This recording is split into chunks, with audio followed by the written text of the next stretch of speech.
जय श्री कृष्णा। कैसे हैं आप सब लोग। 2026 स्टार्ट होने वाला है तो हमारे लिए कैसा रहेगा। अभी जो हम बात कर रहे हैं मेष राशि की बात करें कि मेष राशि वालों के लिए 2026 कैसा जाने वाला है, हर पहलुओं पे बात करेंगे। लेकिन ये राशिफल स्टार्ट करने से पहले हमेशा की तरह ये आप चंद्र राशि के अकॉर्डिंग देखिए काफ़ी टाइम से जो मेष राशि वाले हैं काफ़ी परेशान थे क्योंकि उनकी शनि की 7.5 चल रही है। लेकिन ये जो साल है काफ़ी रिलैक्स देने वाला है क्योंकि मेष राशि के स्वामी होते हैं मंगल, और वैसे भी ये साल सूर्य का साल है तो काफ़ी हद तक चीज़ें सही होती नज़र आएंगी।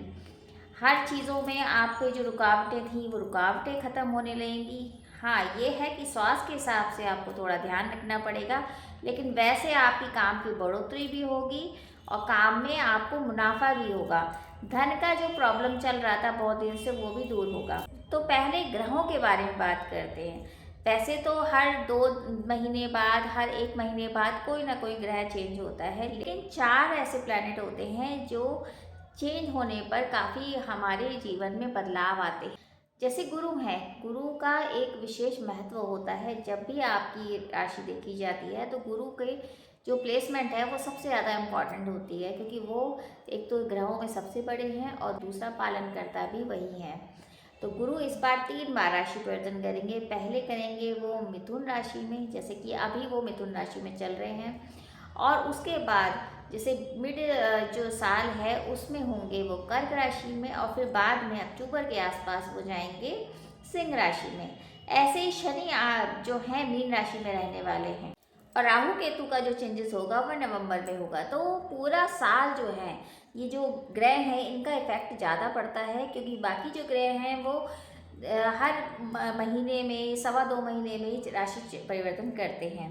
अभी जो पहले दिन का जो गोचर है उसके अकॉर्डिंग सारे ग्रह यानी 3 बड़े ग्रह आपके नवम भाव में यानी मेष राशि की जैसे बात हो रही है यानी गोचर के अकॉर्डिंग देखते हैं तो नवम भाव में 4 बड़े ग्रह हैं, सूर्य, मंगल, बुध और शुक्र। तो इसका मतलब ये है कि धार्मिक अगर आप होंगे तो बहुत अच्छा रहेगा। धर्म के लिए अगर आप काम करना शुरू करते हैं, धार्मिक बनते हैं तो बहुत अच्छा है क्योंकि 12वें स्थान में शनि भी हैं। तो शनि आपको बताएंगे कि क्या सही है क्या गलत है। मतलब आपको लगता है कि सारे लोग हमारे साथ ही ऐसा क्यों कर रहे हैं, पर आप ये नहीं जानते हैं शनि देव जब भी 12वें स्थान पे होते हैं, जब भी 7.5 स्टार्ट होती है तो आपके लिए ये होता है कि आप जो हैं उन लोगों को पहचानिए जो आपके सगे हैं, जो आपको जानते हैं या जो आपको मानते हैं। ऐसा नहीं कि पीठ पीछे आपके कुछ बुराइयां कर रहे हैं और आपके सामने कुछ और हैं। तो शनि देव बेसिकली पूरे साल आपको ये समझाने आए हैं क्योंकि पहला चरण है 7.5 का कि आपके लिए कौन से सही लोग हैं कौन से गलत, यानी कि जो फिल्टर है जिनके चेहरे पे फिल्टर लगा हुआ है, फिल्टर है वो हटाने आ रहे हैं कि जो फिल्टर लगा के लोग घूम रहे हैं उनको बताने आ रहे हैं कि ये लोग आपके सगे नहीं हैं। तो एक तरह से लोगों की पहचान कराने शनिदेव यहाँ पर हैं। तो ये मत सोचिए कि 7.5 चल रही है तो शनिदेव हमें कष्ट देंगे, ऐसा नहीं है। केवल आपको एक ज्ञान देने आ रहे हैं, एक न्याय करवाने आ रहे हैं कि कौन सही है कौन गलत है। तो पूरे साल ऐसे ही ओत-पोत में रहेगा, तो पूरे साल इस तरह की सिचुएशन रहेगी। लेकिन सबसे बड़ी बात है आपकी जो राशि के स्वामी है वो धर्म स्थान पे स्टार्टिंग में ही है, तो आपको धार्मिक बनाएंगे और आपके लिए एक नया रास्ता निकालेंगे, यानी कि आपके जो जीवन में जो प्रॉब्लम्स चल रही थी उनके लिए आपका एक सोल्यूशन लेके आ रहे हैं। तो पूरा साल 7.5 होने के बावजूद आपके पास धन भी आएगा और मिड हाफ में आप प्रॉपर्टी भी बना पाएंगे, यानी ज़मीन जायदाद के जो मसले थे वो सही होंगे, उनका आपको रिजल्ट अच्छा मिलेगा, पॉजिटिव मिलेगा। पैसों से रिलेटेड जो दिक्कतें थी वो दिक्कतें दूर होंगी। पूरा साल आपका अच्छा ही जाएगा। अब थोड़ी बहुत तो स्ट्रगल रहेगी क्योंकि 7.5 चल रही है और मेष राशि के जो स्वामी मंगल हैं तो आक्रोश रहता है, आप में गुस्सा रहता है, तो थोड़ी बहुत तो मुश्किलें आएंगी आएंगी। हेल्थ का आपको पूरे साल ध्यान ज़रूर रखना है क्योंकि हेल्थ की कहीं ना कहीं प्रॉब्लम हो सकती है। तो ज़्यादा ओवर थिंकिंग ना करके अगर आप जिम ज्वाइन करते हैं, अपनी हेल्थ के लिए कुछ योगा एक्सरसाइज करते हैं तो वो आपके लिए अच्छा रहेगा। तो पूरा साल ऐसा नहीं है 2026 मेष राशि वालों के लिए अच्छा ही समय है, बस थोड़ी सी सूझबूझ का समय है। ये मत कहिए कि भाग्य आपको साथ नहीं दे रहा है, आपका भाग्य साथ देगा। अगर आप न्याय करेंगे, न्याय के हिसाब से चलेंगे और जहाँ आपको डायरेक्शन अच्छी मिलती है, अपनी सूझबूझ से आगे बढ़ेंगे तो अच्छा रहेगा। ये साल ट्रांसफॉर्मेशन का साल है, यानी कुछ बदलाव का साल है। आप जो चाह रहे थे बहुत दिन से, उसका बदलाव आपको नज़र आएगा। आप अपने हेल्थ को लेके जो परेशान थे, वो भी परेशानी अब ख़त्म होगी। अगर आप अपने आप को सही तरीके से चलेंगे तो ये साल बहुत कुछ देने वाला है। आपके कहते हैं ना, बदलाव का साल है। आपकी अगर लाइफ में बदलाव का साल है तो यही है कि आप इस साल काफ़ी चीज़ें चेंज कर सकते हो। तो अगर आप ट्रांसफॉर्मेशन चाहते हैं या बदलाव चाहते हैं तो ये साल आपको बहुत कुछ देगा और ये साल आपको काफ़ी चेंज भी कर देगा। तो चलिए स्टार्ट करते हैं। जनवरी से लेते हैं। जनवरी में किस बात का ध्यान रखना है? देखिए, जनवरी में आपको हेल्थ के इशू हो सकते हैं, हेल्थ का विशेष ध्यान रखना है। किसी पर विश्वास नहीं करना है। दूसरा, कर्जा जो था वो कर्जा खत्म होने की कगार पे आएगा, यानी कि कर्जा आपका थोड़ा सा कम होना शुरू होगा। धन के नए स्रोत बनेंगे और आपकी हेल्थ का थोड़ा सा ध्यान आपको रखना ही पड़ेगा। फरवरी की बात करें तो फरवरी में आपको बहुत ध्यान से चलना है। कोई आपका अपना ही आपको धोखा दे सकता है, यानी धन का नुकसान भी है और कोई अपना आपको धोखा देगा, और जिसके कारण आप बहुत ज़्यादा एक तरह से डिप्रेशन में भी जा सकते हैं या ओवर थिंकिंग कर सकते हैं। तो इस बात का ध्यान रखना है कि किसी पर ब्लाइंड फेथ नहीं करना है, बहुत तरीके से चलेंगे तो अच्छा है। मार्च के महीने में फाइनेंशियली स्थिति आपकी बहुत अच्छी होगी, इम्प्रूव होगी और आपको नई अपॉर्चुनिटी मिल सकती है। नए बिजनेस के आयाम कायम होंगे, यानी आप नया बिजनेस स्टार्ट कर सकते हो। लेकिन हेल्थ के फिर भी आपको इशू हो सकते हैं, यानी पेट संबंधित प्रॉब्लम आपको मार्च के महीने में बढ़ सकती है, तो इस बात का ध्यान रखिए। अप्रैल में आपके 3 बड़े ग्रह मीन राशि में आएंगे, तो जिसके कारण आपको पुराने कर्जों से मुक्ति मिलनी शुरू हो जाएगी और खर्चा अधिक होगा। खर्चा भी होगा, कर्जों से मुक्ति भी मिलेगी, तो अप्रैल का महीना आपके लिए अच्छा है। मई के महीने में आपको कुछ चेंजेस नज़र आएंगे। ट्रांसफॉर्मेशन का ये साल है, तो ट्रांसफॉर्मेशन निश्चित है, तो कुछ चेंज आप कर सकते हो सकता है बिजनेस में आप नए चेंजेस करेंगे, जॉब आपकी चेंज हो जाए, इस तरह की सिचुएशन दिख रही है।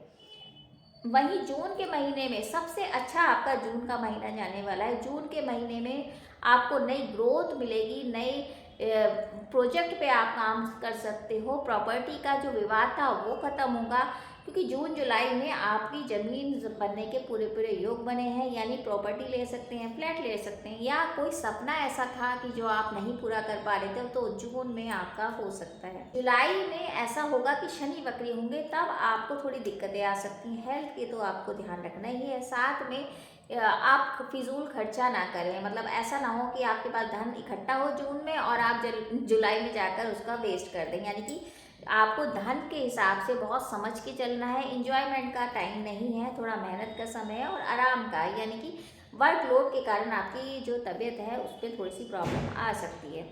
अगस्त में बहुत ज़्यादा आप स्लो हो जाएंगे, कि ऐसा लगेगा कि आपको कुछ काम नहीं बन रहा है, तो आप सोचेंगे आराम से काम करेंगे, जिसके कारण अपॉर्चुनिटी आपकी खो सकती है, यानी कि कोई अपॉर्चुनिटी आपको मिलने वाली हो और आप अपनी आदतों से यानी आलस की वजह से आप शायद खो दें, इस तरह की सिचुएशन बनेगी। अब सितंबर में जो है, सितंबर में आपको एक थोड़ा सा जुनून आएगा कि मेरे को ये काम करना है या मुझे नई अपॉर्चुनिटी के बारे में सोचना है, नया काम स्टार्ट कर सकते हैं, नए तरीके से आप अपने काम को आयाम दे सकते हैं, यानी कि कोई नई शुरुआत हो सकती है। और हो सकता है आपकी हेल्थ में इम्प्रूवमेंट बहुत ज़्यादा हो जाए। हेल्थ में इम्प्रूवमेंट आपको सितंबर के महीने में लगेगा। अक्टूबर में सबसे अच्छा जो साल का जो महीना है वो अक्टूबर और जून है, यानी जून में तो ज़मीन जायदाद के आपके जो मसले थे वो ठीक हो सकते हैं, और जो जून में आप सोच रहे थे, प्लानिंग कर रहे थे, वो चीज़ होगी। वहीं अक्टूबर में आपको नई ग्रोथ का एक समय नज़र आएगा, यानी कि आप सोचेंगे कि ये काम तो बहुत ईजी था और मैं इतने दिन से सोच ही नहीं पा रहा था, इस तरह की चीज़ें होंगी। अचानक ही अक्टूबर के महीने में काफ़ी धन लाभ होने की संभावना बनेगी। आपको पता ही नहीं लगेगा कि ये रुका हुआ धन कहाँ से आया, इस तरह की सिचुएशन हो सकती है। आपका मन भी खुश रहेगा और आप फैमिली के साथ अच्छे पल बिता पाएंगे। नवंबर में थोड़ा-सा आपको ध्यान देना है कि फैमिली में कोई मिसहैपनिंग हो सकती है। आपको लगेगा कि ये कैसे अचानक हो गया, बस नवंबर में थोड़ा ध्यान देने का समय है। नवंबर में ओवरथिंकिंग भी ज़्यादा रहेगी, तो उस पे आपको कंट्रोल करना पड़ेगा। अगर आप कोई व्यसन करते हैं तो उस चीज़ को आपको त्यागना ही पड़ेगा, क्योंकि दिसंबर के महीने में जाते-जाते आपको बहुत कुछ लेसन मिलेगा कि आपको किसने धोखा दिया, जिस पे आप ज़्यादा ट्रस्ट कर रहे थे उसने ही धोखा दे दिया। इस तरह की जो सिचुएशन है वो दिसंबर में जाएगी, और दिसंबर में आप अपने आप को बहुत मजबूत पाएंगे, क्योंकि आपने बिजनेस को स्टैब्लिश कर लिया है या जॉब अच्छी ले ली है। इस तरह की सिचुएशन आपके साथ होगी। तो ये तो था जनवरी से लेकर दिसंबर तक का समय कि आपको क्या ध्यान रखना है और क्या आपको उपलब्धि मिलेगी। अंत में मैं यही कहूँगी, ये जो समय है ये ट्रांसफॉर्मेशन का समय है, आपके लिए नई खोज का समय है। आपको अपने लिए बहुत कुछ करना है, हिम्मत नहीं हारनी है, क्योंकि शनि देव आपको न्याय करवाने आ रहे हैं। कहीं ना कहीं जो जीवन में आपकी गलतियां हो गई थी उसका पश्चाताप आप करेंगे, और आप नई दिशा को ज़रूर प्राप्त होंगे, क्योंकि नए आयाम आपको इस साल मिलेंगे ही मिलेंगे। आपके जीवन में काफ़ी खुशियाँ आएंगी, संतान से बहुत अच्छे आपको रिजल्ट मिल सकते हैं। तो ओवरऑल जो मेष राशि है उसके लिए अच्छा समय है। बस थोड़ा सा ध्यान दिए देना है कि किसी पर ट्रस्ट नहीं करना है, और हेल्थ की आपको दिक्कतें हो सकती हैं तो उसका आपको ध्यान रखना पड़ेगा। तो ये तो था एक संक्षिप्त वर्णन कि मेष राशि वालों के लिए 2026 कैसा जाएगा। बाकी ये गोचर करना है तो कुंडली का विश्लेषण कराना ज़रूरी होता है, क्योंकि आपके चार्ट में मंगल की स्थिति क्या है, क्योंकि आपकी राशि के स्वामी मंगल है। तो अगर वो अच्छी स्थिति में है तो बहुत सारी चीज़ें तो आप ऐसे ही कर लेंगे। तो अगर आपको कुंडली का विश्लेषण कराना है, कमेंट्स बॉक्स में मैसेज कर सकते हैं। उपायों के लिए हनुमान चालीसा का पाठ आपको करना ही करना है। हनुमान चालीसा का पाठ करिए, और हो सके तो विष्णु सहस्त्रनाम का पाठ और सूर्य पे जल जरूर दीजिए, क्योंकि वैसे भी न्यूमरोलॉजी के अकॉर्डिंग ये सूर्य का साल है, तो सूर्य पे जल आदित्य हृदय स्रोत करते रहिए। बस इतने उपाय करेंगे, फिर देखिए आपके जीवन में कॉन्फिडेंस भी आएगा और आप अच्छी अच्छी मुसीबतों से ऐसे ही लड़ लेंगे। तो उम्मीद है कि छोटी सी जानकारी आपको अच्छी लगी होगी। बाकी यही उम्मीद करी जाए कि ये 2026 आप सबके लिए बहुत अच्छा जाए, सारी मनोकामना आपकी पूर्ण हो। बाकी अगर आपको ये वीडियो अच्छा लगे तो वीडियो ज़रूर शेयर कीजिए। आप सभी को नव वर्ष की हार्दिक शुभकामनाएं। Wish you very very happy new year. जय श्री कृष्ण।